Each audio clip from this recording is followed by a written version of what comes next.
야개 같은 계집년아. 니녀는 육사 몇 기냐며 으스대던 양아치 대령 연대장이 한 여성을 무시하다가 알고 보니 그녀가 육사 7년 선배인 쓰리스타 군단장이라 그 자리에서 개박살나는 이야기입니다. 여러분은 지금 어디에 계시고 어떤 일들을 하고 계신가요? 항상 행복한 일 가득하시길 바랍니다. 구독과 좋아요를 해주시면 더 좋은 사연으로 보답하겠습니다. 경기도 포천시 이동면 대한민국 육군 제5군단 사령부 일명 승진부대의 아침은 우렁찬 함성으로 시작되었다. 천수련 중장은 집무실 창가에 서서 멀리 보이는 국망봉의 능선을 응시했다. 그녀의 가슴에 달린 약장들은 그녀가 걸어온 험난한 군 생활을 증명하고 있었다. 육군사관학교 입학부터 임관, 그리고 지금의 자리에 오르기까지 그녀는 단 한 번도 여자라서라는 핑계를 대지 않았다. 오히려 남자 동기들보다 더 무거운 군장을 메고 더 앞장서서 진흙탕을 굴렀다. 똑똑. 짧고 간결한 노크 소리와 함께 오성철 소령이 들어왔다. 그의 손에는 두툼한 서류 봉투가 들려 있었다. 군단장님. 군단 헌병대와 감찰부에서 올라온 첩보 보고서입니다. 천수련은 뒤로 돌아서며 서류를 받아들었다. 그녀의 눈매가 매섭게 빛났다. 역시 육사단 쪽인가? 그렇습니다. 육사단 청성부대 예하 7연대. 연대장 황제성 대령입니다. 천수련이 서류를 넘기자 참담한 내용들이 쏟아져 나왔다.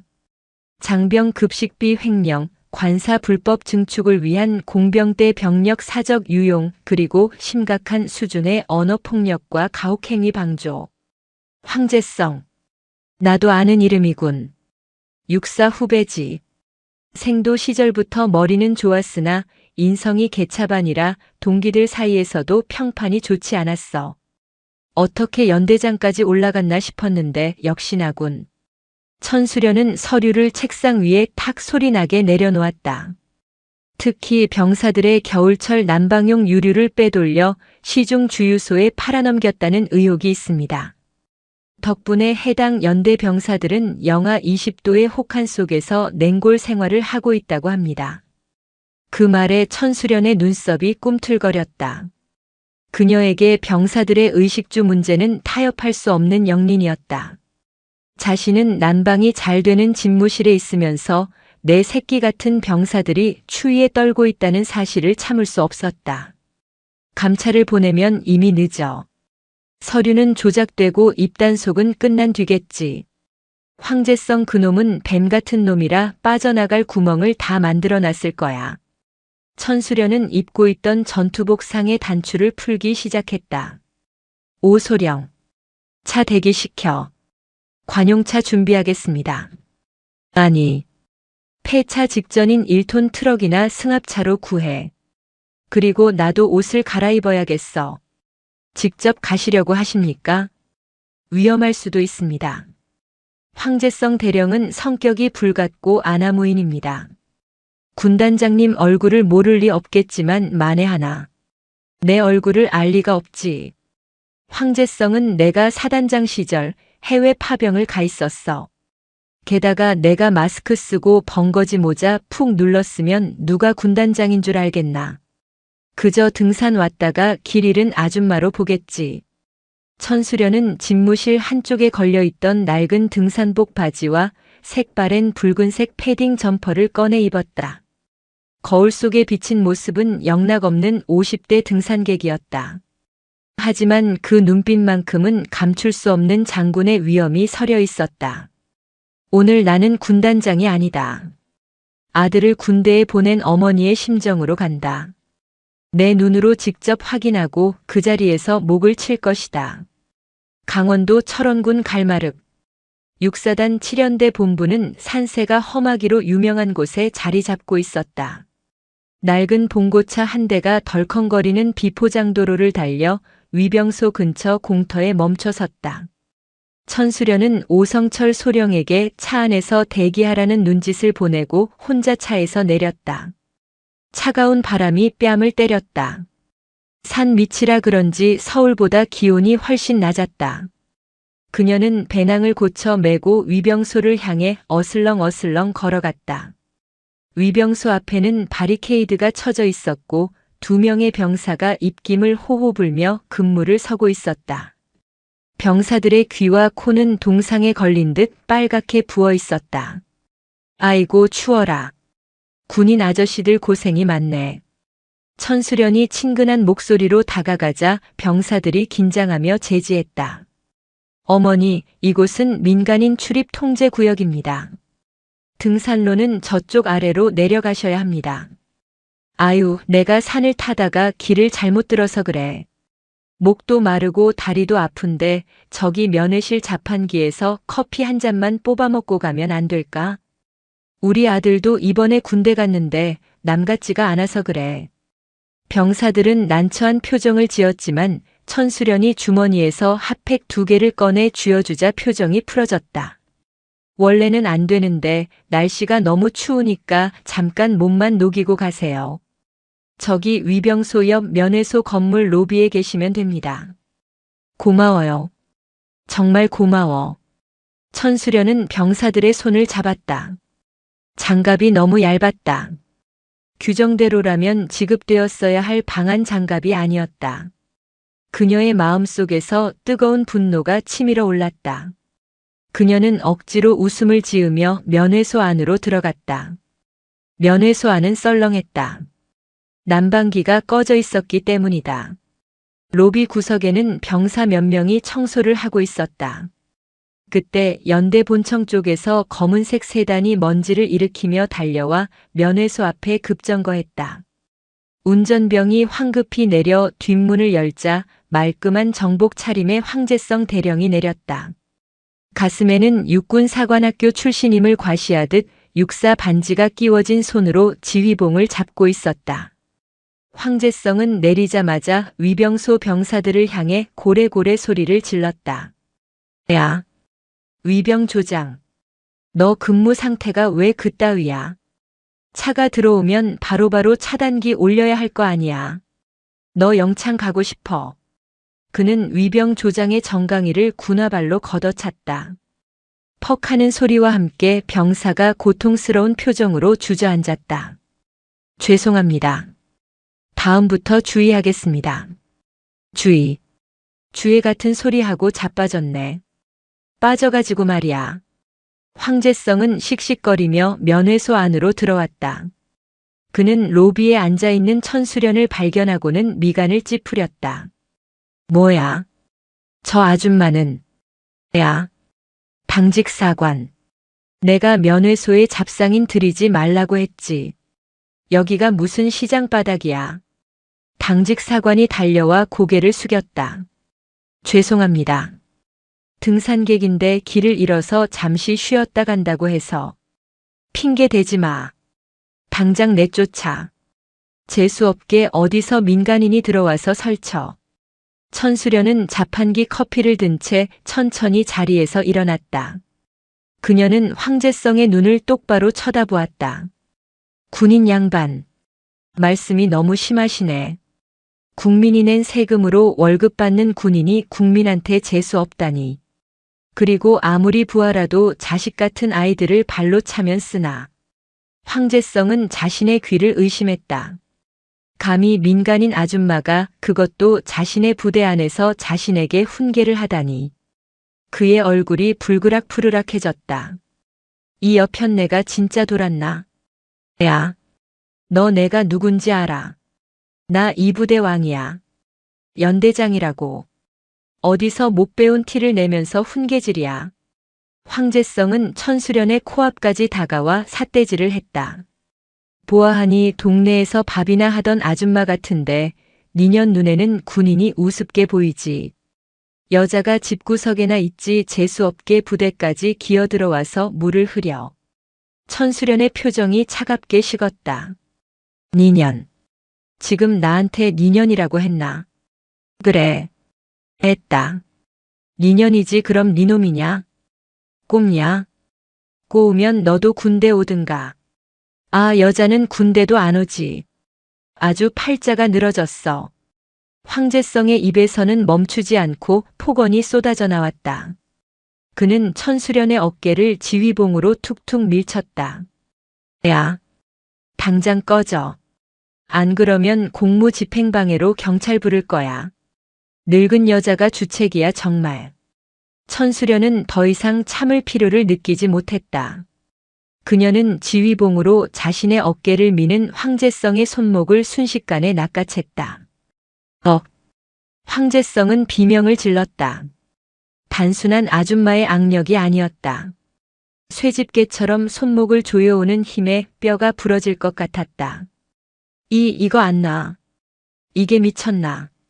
황제성이 반대쪽 손으로 천수련을 때리려 했다. 하지만 천수련은 가볍게 그의 팔을 비틀어 제압하고 다리를 걸어 바닥에 내동댕이 쳤다. 쿵 소리와 함께 연대장이 면회실 바닥에 처박히는 초유의 사태가 벌어졌다. 주변에 있던 병사들과 간부들은 입을 떡 벌리고 굳어버렸다. 감히 연대장을 엎어치기 한민간인 아줌마라니. 황제성은 얼굴이 벌개져서 바락바락 소리를 질렀다. 야, 헌병 불러. 5분 대기조 출동시켜. 전현 잡아.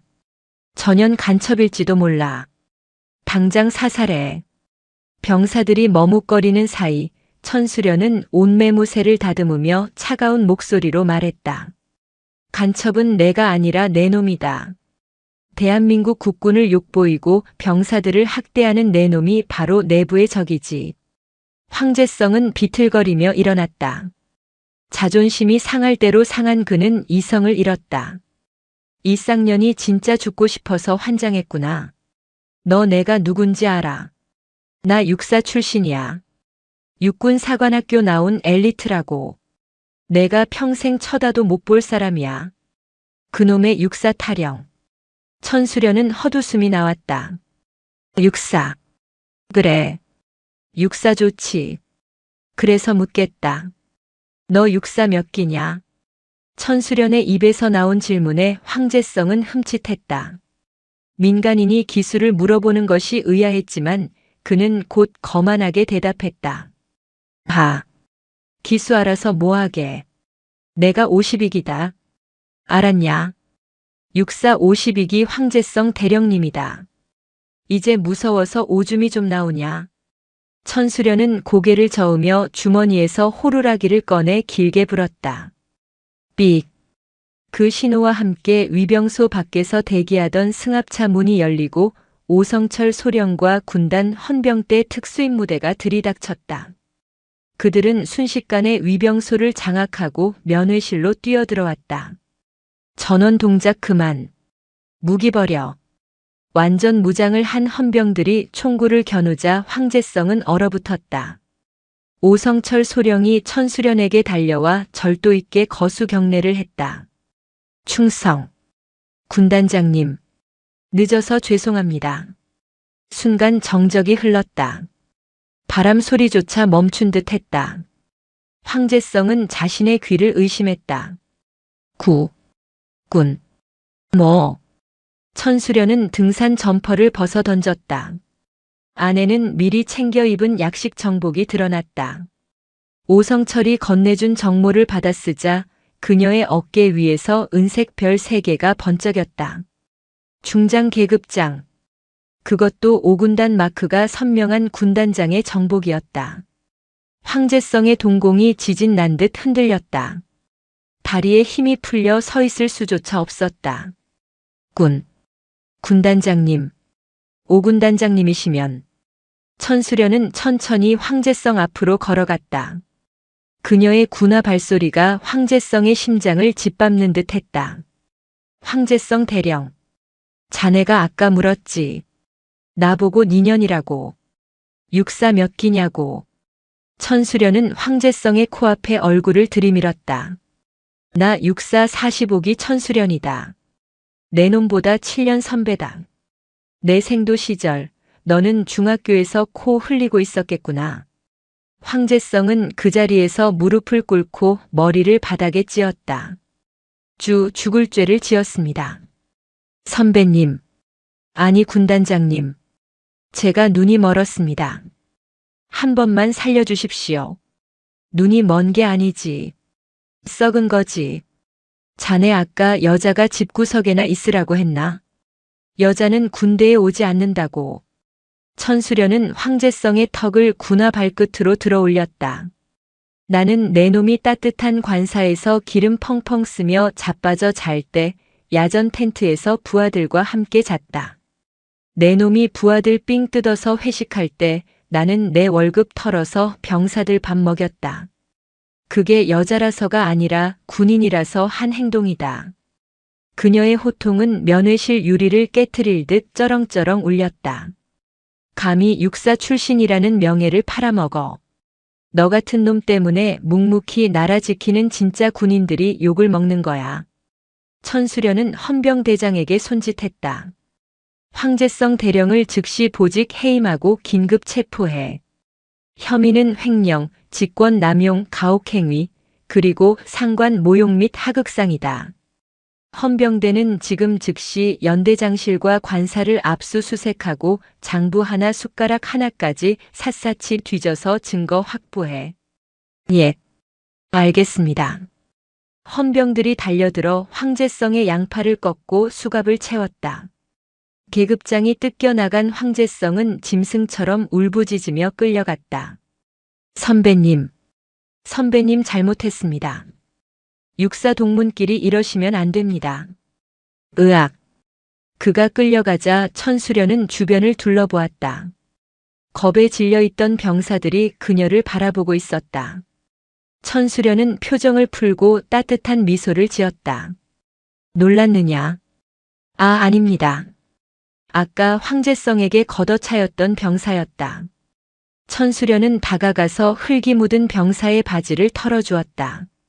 삼성 장군이 무릎을 굽히고 병사의 옷을 털어주는 모습에 주변 간부들은 숨을 삼켰다. 많이 아팠겠구나. 미안하다. 못난 상관을 둔 탓에 너희가 고생이 많다. 군단장님. 병사의 눈에서 닭똥 같은 눈물이 뚝뚝 떨어졌다.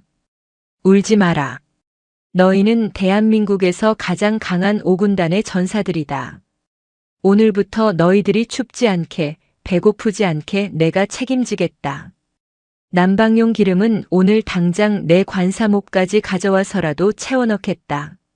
천수련은 오성철 소령을 보았다. 전 장병 집합시켜. 오늘 연대장 이취임식은 없다. 대신 썩은 살을 도려내고 새 살을 돋게 하는 대수술을 시작한다. 승진 훈련장을 뒤흔드는 천수련의 개혁은 이제 막 시작되었다. 황제성 하나를 잡는 것으로 끝날 일이 아니었다.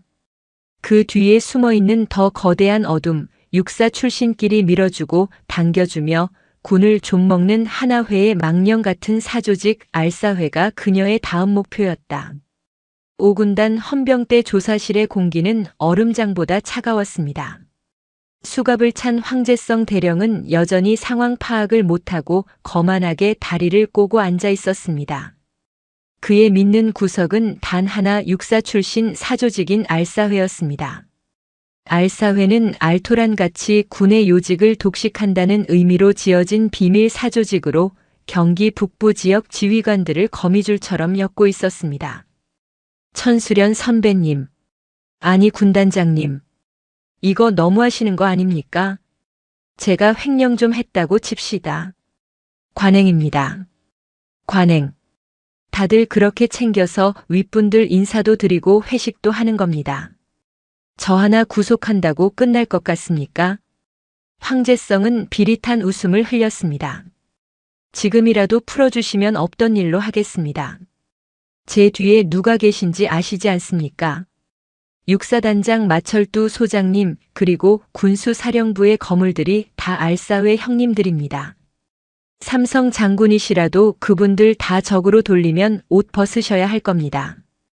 유리창 너머로 이 모습을 지켜보던 천수련 중장이 조사실 안으로 들어갔습니다.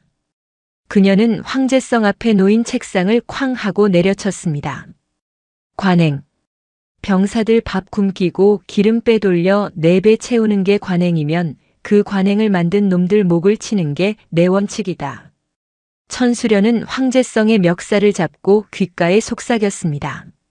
마철두, 그자가 내 뒷배냐.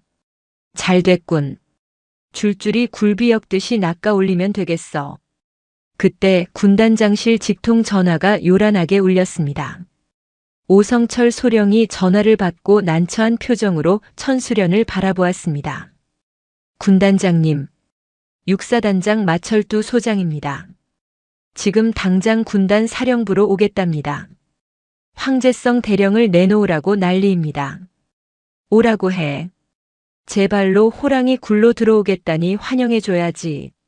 30분 후 5군단 본청 앞에 검은색 지휘 차량 행렬이 들이닥쳤습니다. 차에서 내린 마철두 소장은 육사 48기로 천수련보다 3년 후배였지만 알사회의 위세를 믿고 기고만장한 인물이었습니다. 그는 씩씩거리며 군단장실로 쳐들어왔습니다. 천수련 선배님, 이게 무슨 추태입니까? 제 예하 연대장을 군단장이 마음대로 잡아가다니요. 이건 명백한 지휘권 침해입니다. 마철두는 경례도 생략한 채 소파에 털썩 주저앉았습니다. 천수련은 집무실 책상에 앉아 서류를 검토하며 눈길조차 주지 않았습니다. 마 소장, 자네는 상관을 보고 경례도 안 하나? 육사에서 그렇게 가르치던가. 지금 그게 중요합니까? 우리 알사회 선배님들이 이번 처사에 대해 매우 불쾌해하십니다. 황 대령, 얌전히 저희 헌병대로 넘기십시오. 저희가 알아서 징계하겠습니다. 천수련이 천천히 고개를 들었습니다. 그녀의 눈빛이 마철두를 꿰뚫었습니다. 알아서 징계. 꼬리 자르기 하겠다는 소리로 들리는군. 마철두 소장. 자네 부대 난방비 횡령건 자네가 지시했나? 뭡니까? 증거 있습니까? 사람을 모함하지 마십시오. 증거. 여기 있다. 천수련이 던진 것은 황제성의 관사비밀 금고에서 찾아낸 상납 장부였습니다. 거기에는 매달 마 소장님 골프비, 마 소장님 품위 유지비라는 명목으로 수천만 원이 상납된 기록이 적나라하게 적혀 있었습니다. 마철두의 얼굴이 사색이 되었습니다. 이건 조작입니다. 황제성 그 미친놈이 혼자 살겠다고 쓴 소설입니다. 소설인지 다큐멘터리인지는 군 검찰이 판단하겠지. 마 소장, 자네는 지금부터 참고인이 아니라 피의자 신분이다. 오소령. 대기하고 있던 오성철 소령과 헌병들이 집무실로 들어왔습니다. 마철두 소장을 뇌물수수 및 업무상 배임 혐의로 긴급 체포해. 이건 말도 안 돼. 감히 투스타 사단장을 영장도 없이. 이거 놓으란 말이야. 마철두가 발악했지만 인간 병기 오성철 소령의 소나귀에서 벗어날 수는 없었습니다. 오소령은 마철두의 팔을 꺾어 제압한 뒤 귓가에 낮게 의조렸습니다. 군단장님 명령입니다. 조용히 따라오십시오. 사단장님 체면 구겨지기 싫으시면. 마철두가 개처럼 끌려나가는 모습을 보며 천수련은 창밖을 바라보았습니다. 포천의 하늘이 잿빛으로 흐려지고 있었습니다. 이것은 시작에 불과했습니다. 알사회는 거대했고 그들은 반드시 반격을 해올 것이었습니다. 비가 오겠군. 피비린내 나는 비가. 마철두 소장의 체포 소식이 전해지자 군 내부는 발칵 뒤집혔습니다. 알사회 수뇌부는 위기감을 느꼈습니다. 천수련을 이대로 두면 자신들의 목까지 날아갈 것이 분명했습니다. 그들은 가장 비열한 방법을 선택했습니다. 천수련을 사고로 위장해 제거하는 것. 일주일 뒤 5군단 예하 포병여단의 야외 기동 훈련이 포천 승진 훈련장에서 예정되어 있었습니다. 천수련은 직접 현장 지휘를 나가기로 했습니다. 참모들이 만류했습니다. 군단장님, 지금 분위기가 심상치 않습니다. 알사회 잔당들이 무슨 짓을 할지 모릅니다. 이번 훈련은 부군단장에게 맡기시지요. 내가 숨으면 그들은 내가 겁먹었다고 생각할 거다. 그리고 내 새끼들이 고생하며 포탄을 나르는데 지휘관이 따뜻한 방에 있을 수는 없다. 천수련은 완전 군장을 꾸렸습니다. 그녀의 옆에는 오성철 소령이 그림자처럼 붙어 있었습니다. 그는 만약의 사태에 대비해 실탄이 장전된 권총과 단검을 품고 있었습니다. 훈련장은 굉음과 화약 냄새로 가득했습니다. K9 자주포가 불을 뿜고 전차들이 진흙탕을 가르며 기동했습니다. 천수련은 관측소 높이 가장 높은 곳에 서서 망원경으로 탄착군을 확인하고 있었습니다. 그때였습니다. 통신 보안. 현재 3포대 무전이 두절되었습니다. 통신병에 다급한 보고가 들어왔습니다. 3포대는 관측소 바로 아래쪽 능선에 배치된 부대였습니다. 불길한 예감이 천수련의 등골을 스쳤습니다. 좌표 확인해. 설마 5인 사격을 하려는 건 아니겠지. 그 말이 끝나기도 전에 찢어지는 듯한 파열음이 들려왔습니다. 피우응욱 쾅. 관측소 바로 옆 50m 지점에 박격포탄이 떨어졌습니다. 흙먼지와 파편이 쏟아졌습니다. 단순한 오발 사고가 아니었습니다. 정확히 지휘부를 노린 조준 사격이었습니다. 적습. 아니, 반란이다. 전원 엎드려. 천수련이 소리치며 통신병을 감싸 안고 바닥으로 굴렀습니다. 두 번째 포탄이 관측소 지붕을 때렸습니다. 굉음과 함께 콘크리트 구조물이 무너져 내렸습니다. 군단장님, 괜찮으십니까? 오성철 소령이 온몸으로 천수련을 덮어 보호했습니다. 그의 등 위로 돌덩이들이 떨어졌지만 그는 신음 하나 내지 않았습니다. 난 괜찮다. 상황 파악해. 3포대 쪽에 알사회 신복들이 침투한 것 같습니다. 훈련용 모의 탄이 아니라 고폭탄을 쓰고 있습니다. 이건 암살입니다. 무전기에서는 잡음만 들려왔습니다. 통신망이 재밍 전파 방해당하고 있었습니다. 고립된 관측소에는 천수련과 오성철 그리고 겁에 질린 통신병과 부관 몇 명뿐이었습니다. 놈들이 올라올 겁니다. 확인 사살을 하러. 오성철의 말대로 능선 아래쪽에서 전투복을 입었지만 계급장이 없는 정체불명의 무장 병력 10여 명이 관측소를 향해 기어 올라오고 있었습니다. 그들은 아군과 교전 수칙을 무시하고 조준 사격을 가해왔습니다. 타탕, 타다당. 총알이 천수련의 머리 위를 스쳐 지나갔습니다. 천수련은 쓰러진 경비병의 K의 소총을 집어들었습니다. 오소령, 너는 왼쪽을 맡아. 나는 정면을 맡는다. 군단장님, 피하셔야 합니다. 등 뒤를 보이고 도망치는 장군은 없다. 육사에서는 그렇게 가르치지 않아. 내가 사관생도 시절 사격왕이었다는 거 잊었나? 천수련은 능선 바위 뒤에 숨어 호흡을 골랐습니다.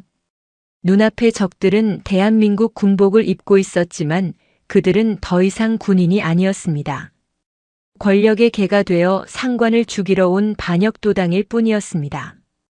한 놈도 살려보내지 마라. 천수련의 손가락이 방아쇠를 당겼습니다. 탕! 선두에 서서 올라오던 적의 다리가 꺾이며 쓰러졌습니다. 정확한 사격이었습니다. 오성철 소령 역시 신기에 가까운 사격 솜씨로 적들을 제압해 나갔습니다. 하지만 중과부적이었습니다. 적들은 수류탄까지 던지며 포위망을 좁혀왔습니다. 수류탄 투척. 오성철이 날아온 수류탄을 발로 차내며 천수련을 다시 구석으로 밀쳤습니다.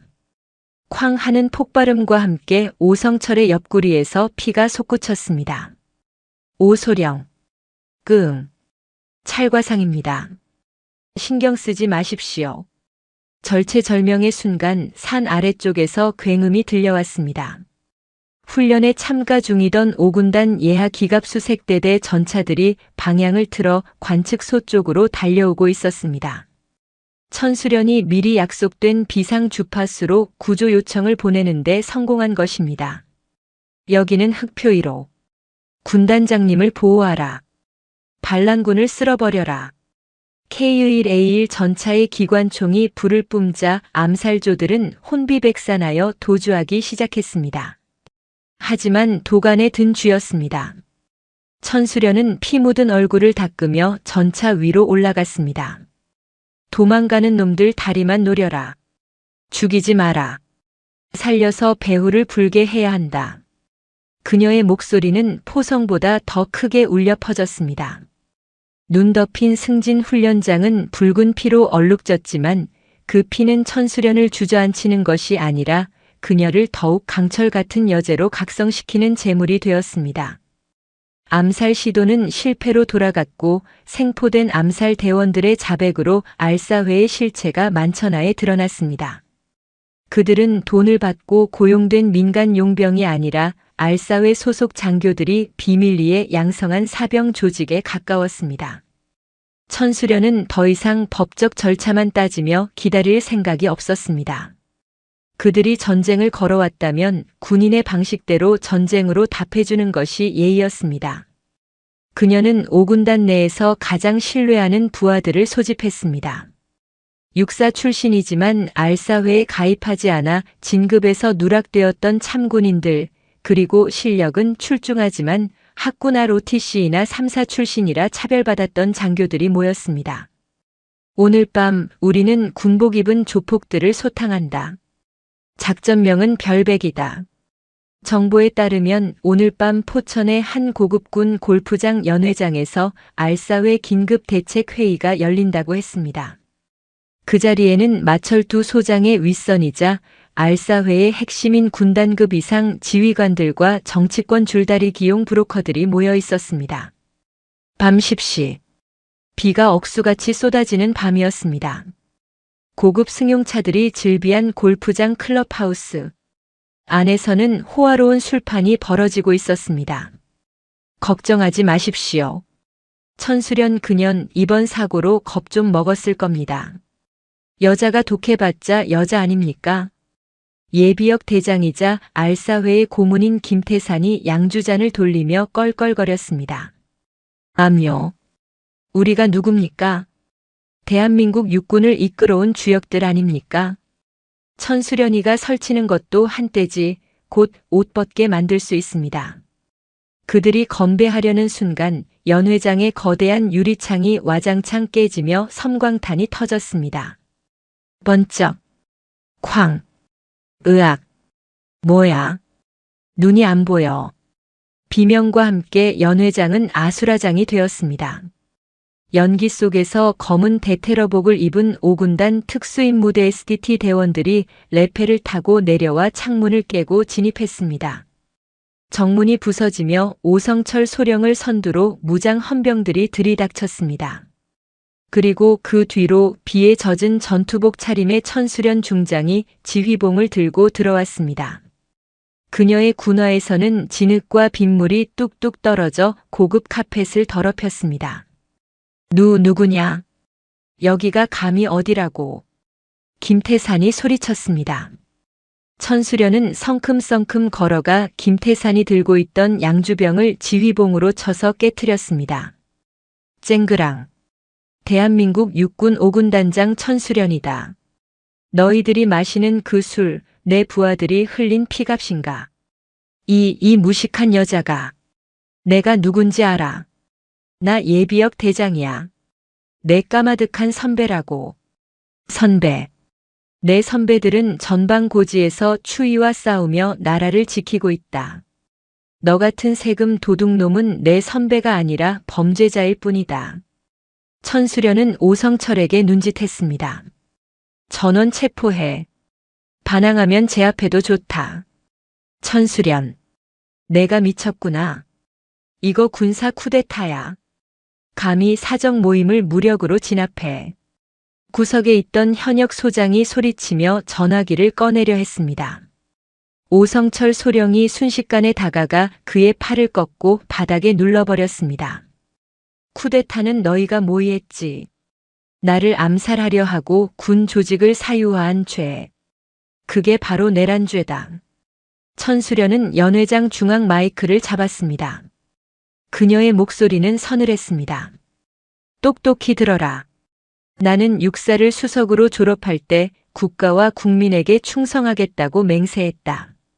육사 출신끼리 뭉쳐서 호의호식하겠다고 맹세한 적 없다. 너희는 육사의 수치다. 그때 연회장 구석에서 서빙을 하던 병사들이 겁에 질려 떨고 있었습니다. 장군들의 갑질에 시달려온 당번병들이었습니다. 천수련은 그들에게 다가갔습니다. 너희들 다친 데 없느냐? 고생 많으십니다. 군단장님. 병사들은 천수련을 알아보고 울먹였습니다. 미안하다. 이 못난 놈들이 너희를 하인 부리듯 했구나. 이제 끝났다. 너희는 더 이상 술 따르는 기계가 아니다. 자랑스러운 대안의 아들들이다. 천수련은 병사의 어깨를 두드려주고 다시 알사회 일당을 노려보았습니다. 끌고 가. 개처럼 짖어도 들어주지 마라. 법의 심판대 앞에 세워서 뼈까지 발라버리겠다. 헌병들이 줄줄이 엮인 장군들을 트럭에 태웠습니다. 빗줄기는 더욱 거세졌지만 그 비는 더러운 오물을 씻어내는 축복의 비처럼 보였습니다. 천수련은 빗속에 서서 끌려가는 그들을 끝까지 지켜보았습니다. 하지만 그녀는 알고 있었습니다. 이것은 끝이 아니라는 것을. 알사회의 진짜 몸통, 정치권과 결탁한 최상위 포식자는 아직 모습을 드러내지 않았다는 것을. 천수련의 전쟁은 이제 막 반환점을 돌았을 뿐이었습니다. 오소령. 상처는 괜찮나?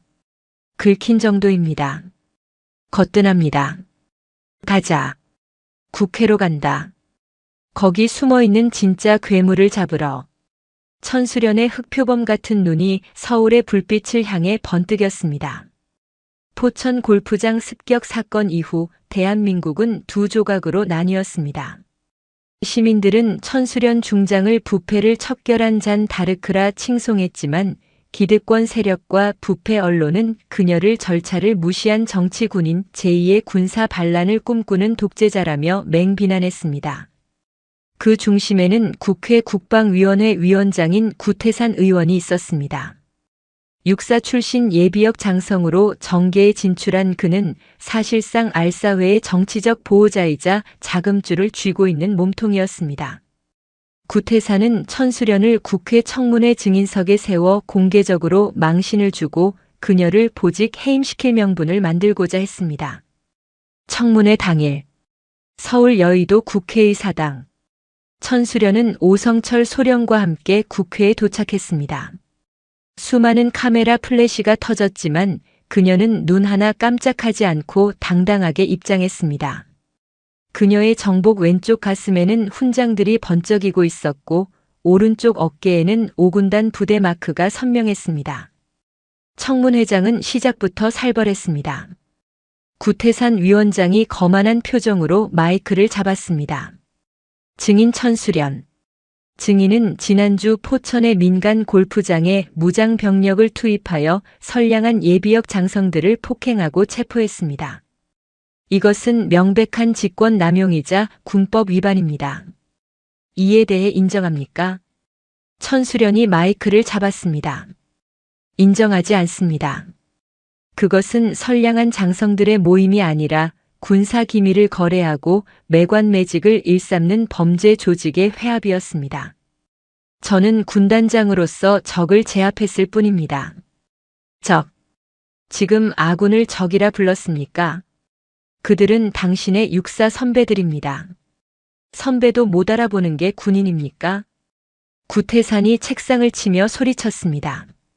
여당 의원들이 합세하여 천수련을 몰아붙였습니다. 여자가 별을 다니 눈에 뵈는 게 없나 보군요. 감정이 앞서서 지휘권을 남용하는 건 여전하구만. 인신공격성 발언이 쏟아졌습니다. 천수련은 차분하게 물 한 모금을 마신 뒤 입을 열었습니다. 위원장님, 선배 대접을 받고 싶으면 선배답게 행동하셔야죠. 그리고 제가 여자라서 감정적이라고 하셨습니까? 천수련은 품 안에서 서류 봉투 하나를 꺼내 흔들었습니다. 이것은 황제성 대령과 마철두 소장 그리고 골프장에서 체포된 김태산 전 대장의 진술서와 계좌 추적 내역입니다. 여기에는 아주 흥미로운 이름이 하나 반복해서 등장합니다. 구태산의 표정이 순간 굳어졌습니다. 그 이름은 바로 거북이입니다. 알사회 회원들이 매달 거둔 상납금이 최종적으로 흘러들어간 차명 계좌의 주인. 그 별명이 거북이더군요. 구시 성을 가진 국방위원회에 계신 분. 장내가 술렁거리기 시작했습니다. 구태산이 당황하여 소리쳤습니다. 이봐. 마이크 꺼. 속기사 기록 중단해. 지금 신성한 국회에서 허위 사실을 유포하는 거야. 허위인지 아닌지는 국민이 판단하실 겁니다. 천수련은 준비해온 녹음기를 꺼내 재생 버튼을 눌렀습니다. 스피커를 통해 구태산과 김태산이 나눴던 통화 내용이 청문회장에 울려 퍼졌습니다. 아, 형님. 이번에 차세대 전차 도입 사업 A 방산 업체로 밀어주시면 제가 섭섭지 않게 챙겨드리겠습니다. 알사회 애들 진급도 좀 신경 써주시고요. 걱정 마라 태산아. 내 국방위원장 아니냐. 천수련 그년만 좀 조용히 시키면 우리가 다 해먹는 거지. 구태산의 목소리가 명백했습니다. 생중계를 지켜보던 국민은 경악했습니다. 군의 무기를 도입하는 과정에서 천문학적인 뒷돈이 오가고 그 돈으로 군내 사조직을 관리해왔다는 사실이 드러난 것입니다. 구태산은 얼굴이 불그락푸르락해져서 자리에서 벌떡 일어났습니다. 저거 조작이야. 딥페이크라고. 경위. 뭐해? 저 미친 여자 끌어내. 국회 경위들이 다가오자 오성철 소령이 천수련 앞을 막아섰습니다. 그의 살기 어린 눈빛에 경위들은 주춤했습니다. 천수련은 자리에서 일어나 구태산을 똑바로 노려보았습니다. 구태산. 당신은 군복을 입고 정치를 했고 양복을 입고는 도둑질을 했다. 당신 같은 자가 국방위원장 자리에 앉아 있다는 것이야말로 국가 안보의 가장 큰 구멍이다. 천수련은 카메라를 향해 고개를 돌렸습니다. 국민 여러분, 저는 오늘 군복을 벗을 각오로 이 자리에 섰습니다. 하지만 저 썩은 자들이 심판받기 전까지는 절대 물러서지 않을 것입니다. 제 목을 치고 싶다면 치십시오. 하지만 그 칼날에 베이는 것은 제가 아니라 당신들의 추악한 죄악일 것입니다. 청문회장은 아수라장이 되었습니다. 시민단체 방청객들이 환호성을 질렀고 구태산은 뒷문으로 도망치듯 빠져나갔습니다. 여의도에 나타난 호랑이는 쥐새끼들의 가면을 갈기갈기 찢어 발겨 놓았습니다. 구태산의 비리가 드러나고 검찰 수사가 시작되자 알사회의 잔당들은 이판사판의 심정이 되었습니다. 이대로 가다가는 전멸이라는 공포감이 그들을 극단적인 선택으로 몰아넣었습니다. 경기도 북부와 강원도 접경 지역에 주둔하던 제7기동군단 예하의 기계화보병 사단장 왕기석 소장은 알사회의 행동대장이었습니다. 그는 구태산의 은밀한 지시를 받고 움직이기 시작했습니다. 명분은 서울 방어 훈련이었지만 실상은 전차를 몰고 서울로 진입하여 정부를 압박하고 천수련을 체포하려는 무력 시위, 즉 쿠데타였습니다. 나라가 좌파와 선동꾼들에게 넘어갔다. 우리가 구해야 한다. 왕기석은 병사들을 거짓 선동하여 K의 흑표 전차와 K-21 장갑차 수십 대를 이끌고 국도로 쏟아져 나왔습니다. 그들의 목표는 의정부를 지나 서울 광화문까지 진격하는 것이었습니다. 이 소식을 접한 천수련은 즉시 5군단에 비상을 걸었습니다. 왕기석이 미쳤구나. 기어이 동족에게 총부리를 겨누겠다는 건가. 천수련은 작전 지도를 펼쳤습니다. 반란군 전차 부대가 서울로 진입하려면 반드시 지나야 하는 길목, 포천과 의정부 사이에 축성령 고개가 있었습니다. 우리가 먼저 가서 막는다. 5군단 전차 부대를 출동시키면 시가전이 벌어져 민간인 피해가 생긴다. 놈들이 고개를 넘기 전에 내가 단판을 짓겠다. 군단장님, 위험합니다. 놈들은 실탄을 적재했습니다. 참모들의 만류에도 천수련은 헬기에 올랐습니다. 그녀는 오성철 소령과 소수의 헌병대만을 대동하고 축성령 고개로 날아갔습니다. 안개가 자욱한 새벽, 왕기석의 전차 부대가 굉음을 울리며 고갯길을 올라오고 있었습니다. 육중한 쇳덩어리들이 내뿜는 진동이 땅을 울렸습니다. 그 길 한가운데 천수련의 지프차 한 대가 길을 가로막고 멈춰 섰습니다. 선두 전차가 급정거했습니다. 뒤따르던 전차들도 줄줄이 멈춰 섰습니다. 천수련은 차에서 내려 도로 한복판으로 걸어 나갔습니다. 그녀는 무전기도 확성기도 없이 오직 육성으로 소리쳤습니다. 시동 꺼. 호랑이가 포효하듯 그녀의 목소리는 전차의 엔진 소리를 뚫고 병사들의 귀에 박혔습니다. 반란군 지휘 장갑차에 타고 있던 왕기석 소장이 해치를 열고 나와 소리쳤습니다. 깔아뭉개고 지나가. 저 여자는 반역자다. 쏘라고. 쏘란 말이야. 전차장과 사수들은 혼란스러웠습니다. 눈앞에 서 있는 것은 적군이 아니라 전설적인 군인 천수련 중장이었기 때문입니다. 천수련은 선두 전차의 코앞까지 다가가 조종수석 잠만경에 자신의 눈을 맞췄습니다. 내 눈을 봐라. 나는 너희의 적이냐 아니면 너희가 지켜야 할 조국의 군인이냐? 그녀는 품에서 권총을 꺼냈습니다. 주변의 헌병들이 기겁했습니다. 하지만 천수련은 권총을 적에게 겨누지 않고 탄창을 분리하여 바닥에 던져버렸습니다. 그리고 빈 총을 자신의 관자놀이에 갖다 댔습니다. 왕기석, 내 놈이 군인이라면 내 놈 손으로 직접 나를 쏴라. M1 병사들 손에 피 묻히지 말고 내가 나와서 쏴라. 그녀의 서슬 퍼런 기세에 압도된 것은 병사들이었습니다. 못 쏩니다. 우리는 못합니다. 선두 전차의 조종수가 시동을 꺼버렸습니다. 야, 미쳤어. 시동 걸어. 명령 불복종으로 다 죽일 거야. 왕기석이 기관총을 잡고 병사들을 위협했습니다. 그때 천수련이 왕기석을 향해 걸어갔습니다. 전차와 전차 사이를 지나 왕기석이 타고 있는 장갑차 위로 단숨에 뛰어 올랐습니다. 이오지 마. 오면 쏜다. 왕기석이 벌벌 떨며 권총을 겨눴습니다. 천수련은 피하지 않고 그의 손목을 낚아채 비틀어 버렸습니다. 으악! 권총이 바닥으로 떨어졌습니다. 천수련은 왕기석의 멱살을 잡고 장갑차 아래로 내동댕이 쳤습니다. 군대를 사유화하고 병사들을 반란의 도구로 쓴 죄. 그 죄는 죽음으로도 씻을 수 없다. 바닥에 떨어진 왕기석을 오성철 소령이 달려들어 제압했습니다. 수갑이 채워지는 순간 반란군 병사들은 누가 먼저랄 것도 없이 해치를 열고 나와 천수련을 향해 격려했습니다. 충성. 그것은 반란의 실패가 아니라 군인의 명예가 회복되는 순간이었습니다. 천수련은 장갑차 위에 서서 서울 방향을 바라보았습니다. 아침 해가 떠오르고 있었습니다. 하지만 그녀는 알고 있었습니다.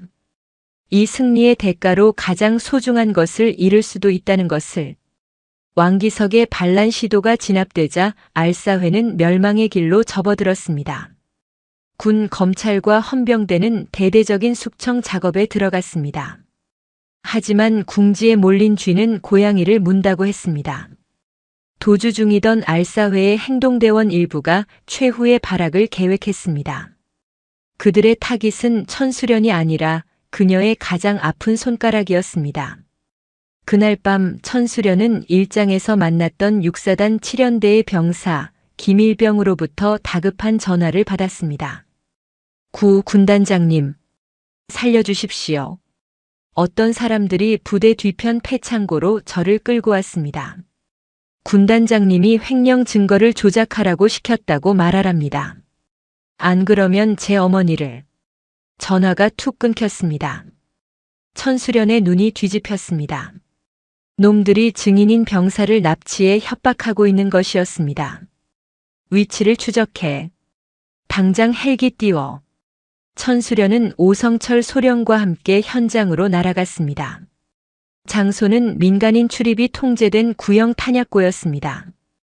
헬기 소리에 놈들이 병사를 해칠까봐 천수련은 멀리서 내려 산을 타고 접근했습니다. 탄약고 안에는 복면을 쓴 괴한 5명이 김일병을 묶어놓고 폭행하고 있었습니다. 그중 리더 격인자는 타령한 황제성의 신복 부사관이었습니다. 빨리 불어. 천수련이 시켰다고. 그래야 내가 살고 천수련이 죽는 거야. 천수련과 오성철이 창문을 깨고 난입했습니다. 그 손 떼라. 더러운 손으로 내 새끼 건드리지 마. 오 오셨군. 호랑이 여님. 리더가 비릿하게 웃으며 김일병의 머리에 총을 겨눴습니다. 무기 버려. 안 그러면 이 녀석 머리에 구멍이 날 거야. 천수련은 입술을 깨물며 들고 있던 권총을 내려놓았습니다. 오성철도 무기를 버렸습니다. 좋아. 아주 착하군. 자, 이제 유서를 써볼까? 천수련 중장, 부하를 괴롭히다 죄책감에 자살하다. 멋진 제목이지? 놈들이 천수련에게 다가오려던 찰나 오성철 소령이 번개같이 움직였습니다. 그는 발목에 숨겨둔 단검을 꺼내 던져 리더의 어깨를 맞췄습니다. 으악! 총구가 흔들리는 순간 오성철은 몸을 날려 김일병을 감싸 안았습니다. 탕! 탕! 총성이 2번 울렸습니다. 김일병은 무사했지만 오성철 소령의 등에서 붉은 피가 솟구쳤습니다. 오소령! 천수련이 비명을 지르며 달려들었습니다. 그녀는 더 이상 이성적인 지휘관이 아니었습니다. 새끼를 잃은 어미 호랑이의 분노 그 자체였습니다. 그녀는 맨손으로 놈들에게 달려들었습니다. 유도 4단, 태권도 3단의 무술 실력에 사리가 더해지자 놈들은 추풍낙엽처럼 쓰러졌습니다. 천수련은 놈들의 팔다리를 망설임 없이 꺾어버렸습니다. 내 부하를 쏘고 살아남을 줄 알았나. 마지막 남은 리더가 뒷걸음질 쳤지만 천수련의 주먹이 그의 턱을 부수고 명치에 꽂혔습니다. 상황이 종료되고 천수련은 피를 흘리며 쓰러진 오성철을 끌어안았습니다. 오성철, 정신 차려. 눈 감지 마. 오성철이 피 묻은 손으로 천수련의 볼을 스쳤습니다. 군단장님, 다치신 데는 없으십니까? 이 바보 같은 놈아. 내 몸이나 챙기지. 별들이 너무 아름답습니다. 오성철이 의식을 잃었습니다. 천수련은 하늘을 향해 절규했습니다. 헬기가 도착하고 의무병들이 달려왔습니다. 병원 수술실 앞. 천수련은 피 묻은 정복을 입은 채 망부석처럼 서 있었습니다. 그녀의 손에는 오성철이 항상 차고 다니던 낡은 전자시계가 들려 있었습니다. 나 때문에. 나를 지키려다. 몇 시간 뒤 수술실 문이 열리고 군의관이 나왔습니다. 다행히 총알이 척추를 빗나갔습니다. 생명에는 지장이 없습니다. 다만 재활치료가 꽤 오래 필요할 것 같습니다.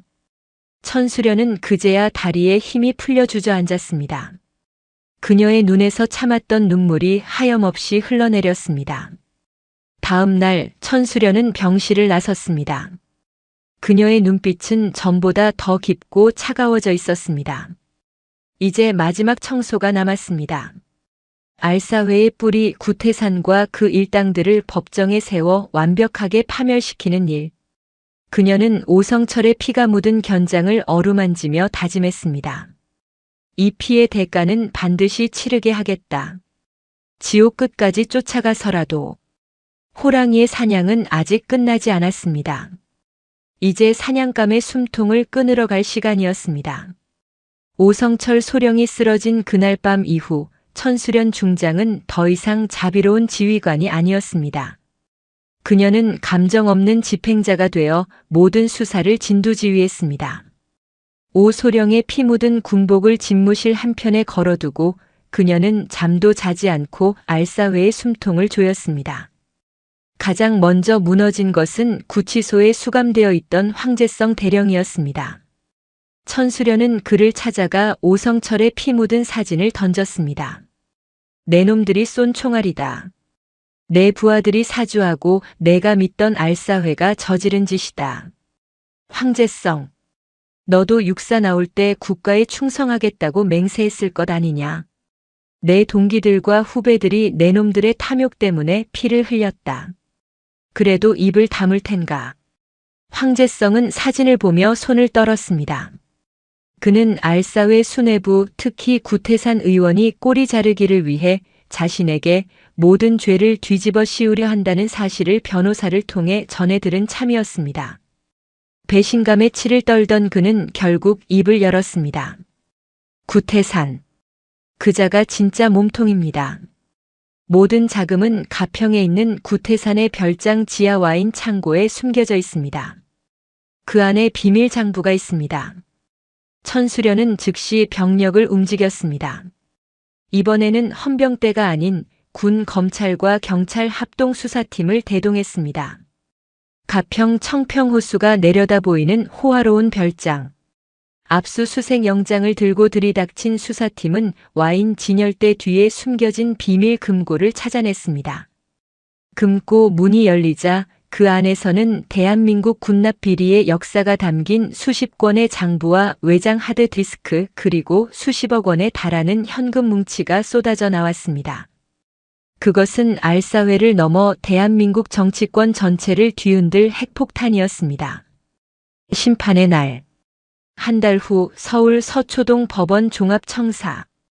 역사상 최대 규모의 방산 비리 및 내란 음모 사건 공판이 열렸습니다. 법정은 발 디딜 틈 없이 꽉 찼습니다.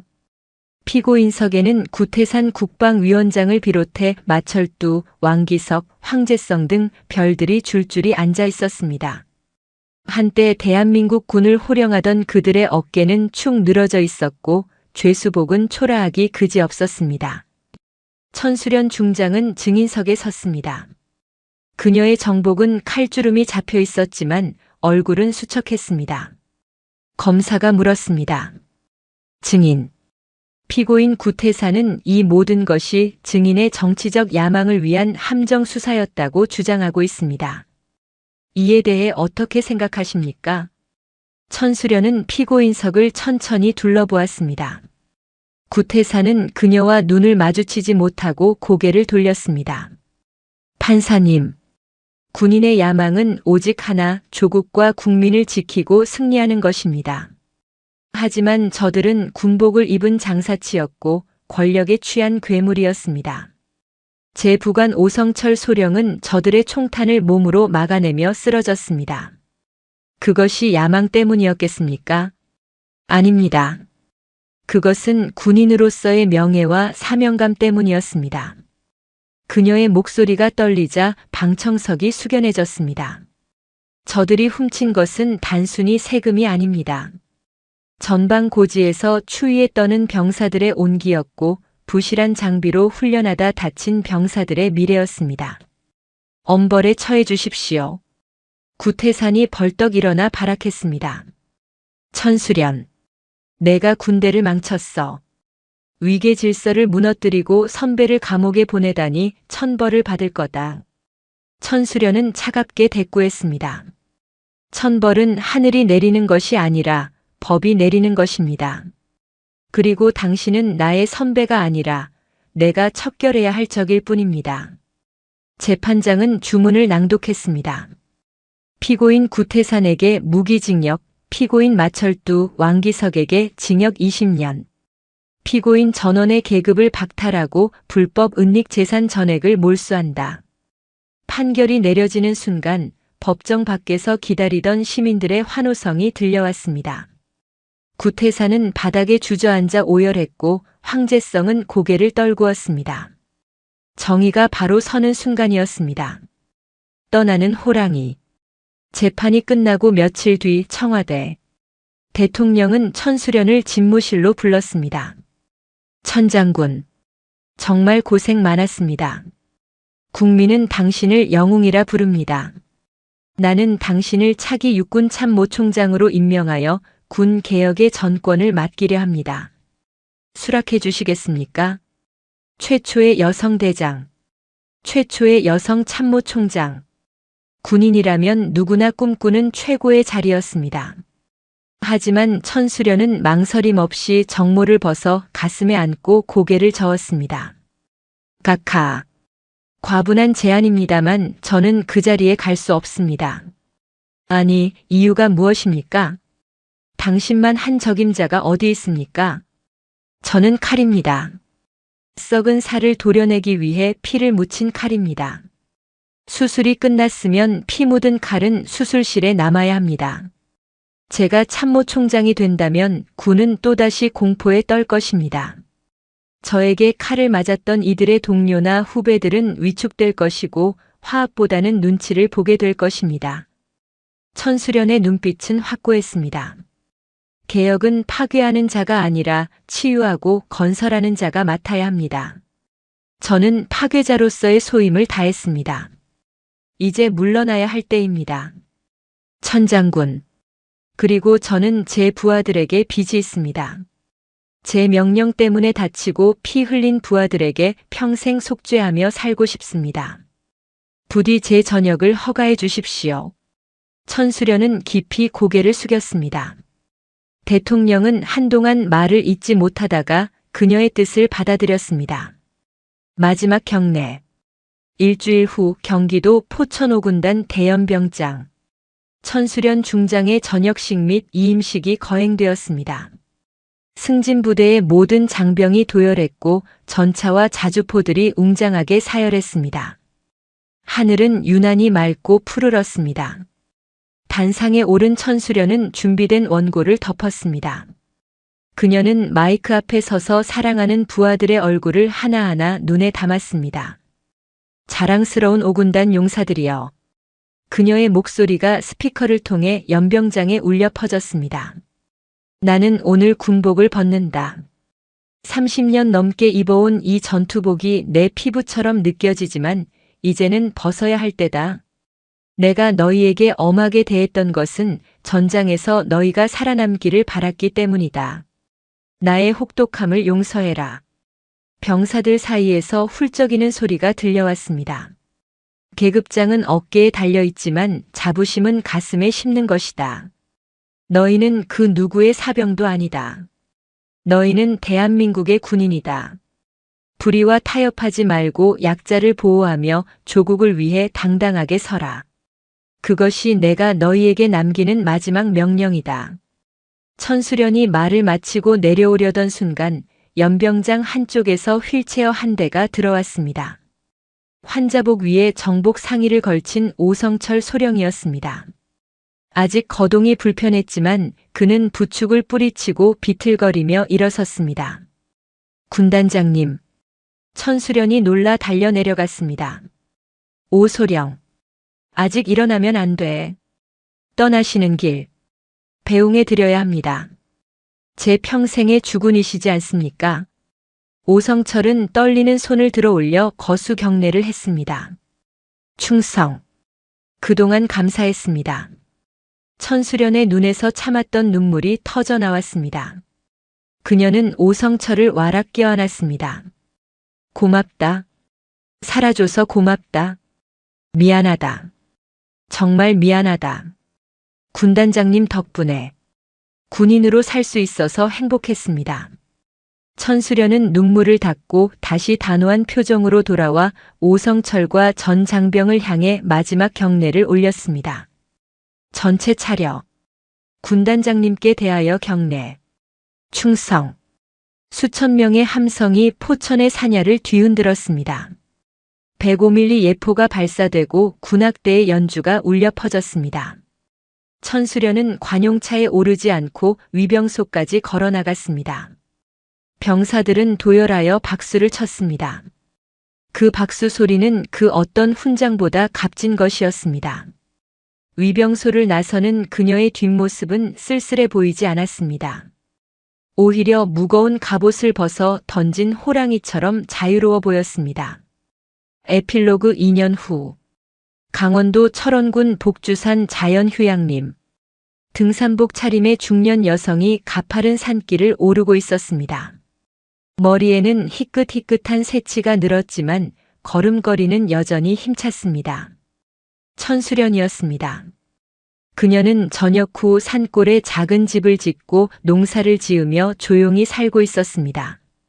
정상에 오른 그녀는 바위에 앉아 땀을 식혔습니다. 저 멀리 육사단 지역의 철책선이 보였습니다. 아줌마, 여기 자리 좀 있나요? 젊은 청년 몇 명이 다가왔습니다. 짧은 머리에 검게 그을린 피부, 휴가 나온 군인들이었습니다. 그럼요. 앉아요.